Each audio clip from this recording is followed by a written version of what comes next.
about it, they'll condemn it, and they'll give, and they'll further increase their sentence.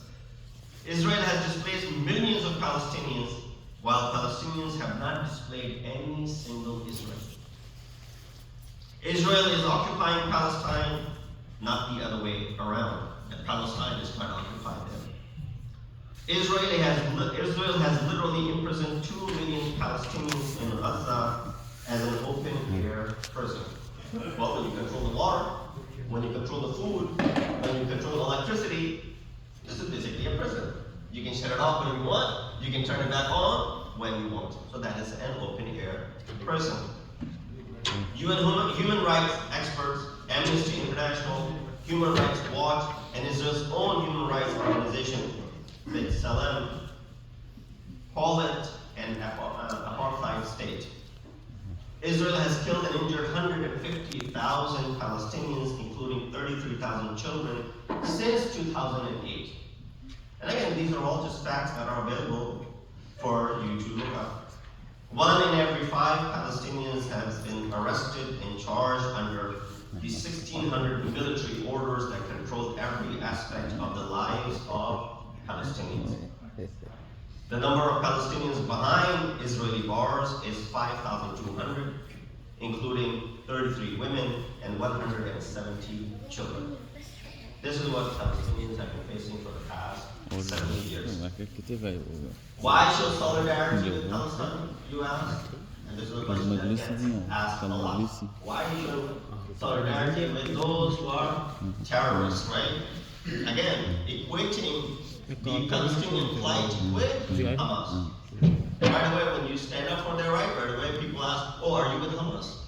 Are you protecting Hamas? Are you supporting Hamas? No. That is not what we're saying. Why show solidarity? Number 1, responsibility to follow the prophetic mission. Prophet of Islam, Hazrat Muhammad Mustafa established this equality and justice, even to those who displaced them. Rasulullah was driven out of Makkah. They were living in Medina. Conquest of Makkah takes place. They take back what belonged to them. And this time it genuinely did belong to them. But when they took it back, what did they do to the people of Makkah? Did they strike them, kill them all? Did they get rid of them? No.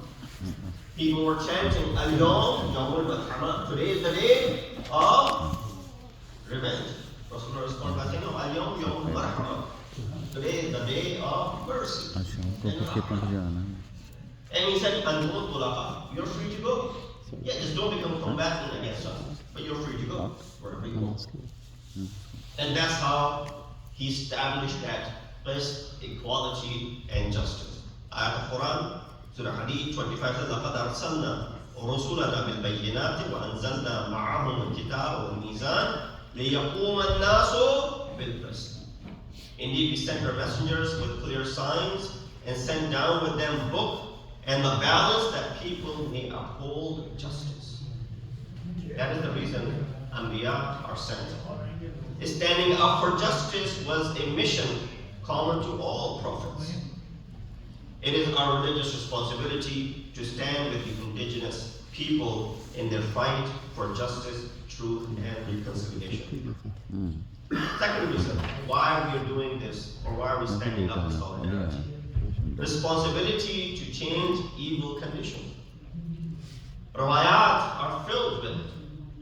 You look back in the life of Imam Hussein, that when he spoke, he said, Man ra'a sultanan jairan, whoever sees the tyrant ruler and remains silent, you will be mahshur with that individual if you don't raise your voice.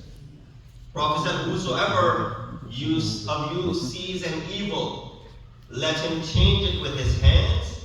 If he is not able to do so, then let him change it with his tongue. And if he is not able to do so, then with his heart. And that is the weakest of faith. You have these options. Nobody's saying you bear arms. That is not possible. We're divided by borders, and we have to respect the borders. So that is something which is out of the question. That's why you see the Muslim leadership does not go ahead and exhort for any sort of action in that regard. Nor can they, because of the international laws and the borders that we have. But with your tongue, with your heart, show this dissent. Number 3, responsibility to repel darkness. Zulm. اتقوا الظلم فإن الظلم ظلمات يوم القيامة. Prophet said, beware of zulm, the oppression, for zulm will be darkness on the day of resurrection. And you too will get lost in this darkness if you did not try to bring light toward it.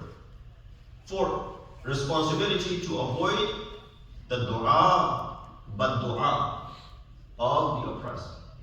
You know why? Because if an oppressed makes a dua, there's no gap between the word of that oppressed and Allah subhanahu wa ta'ala. The dua reaches the barakah of Allah without any hurdle or delay.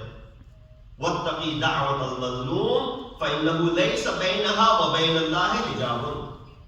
Beware of the supplication of the oppressed, for there is no barrier between the supplication of this mazloom and Allah subhanahu wa ta'ala.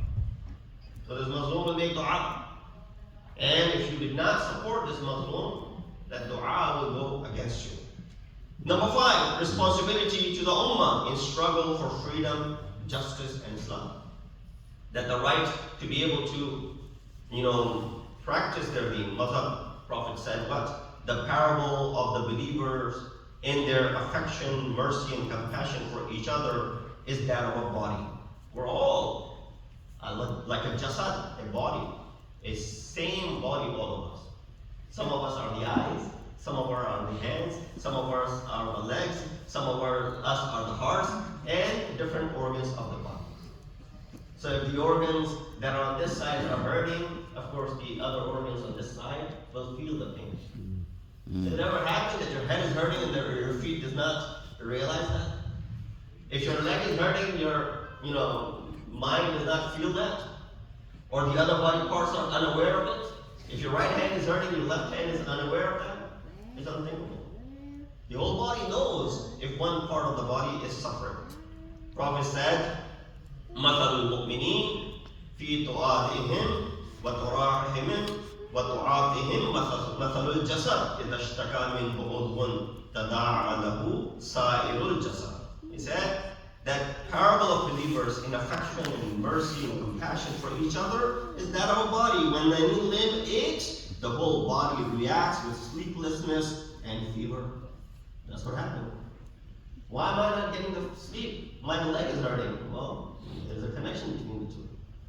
And that's why, it's important that while there are limitations in what we can do, but the pain should be there.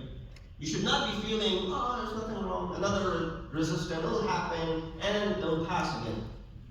A few more weeks of this, and then it'll all be over, and we'll go back to our merry old days. This is where we become numb. This is where, the silence and, the desensitization of the whole issue. You're no longer sensitive to it. Because it happens so many times that there's no sensitivity anymore attached with it. So, what can we do? And I'll conclude with this. Number 1, supplicate.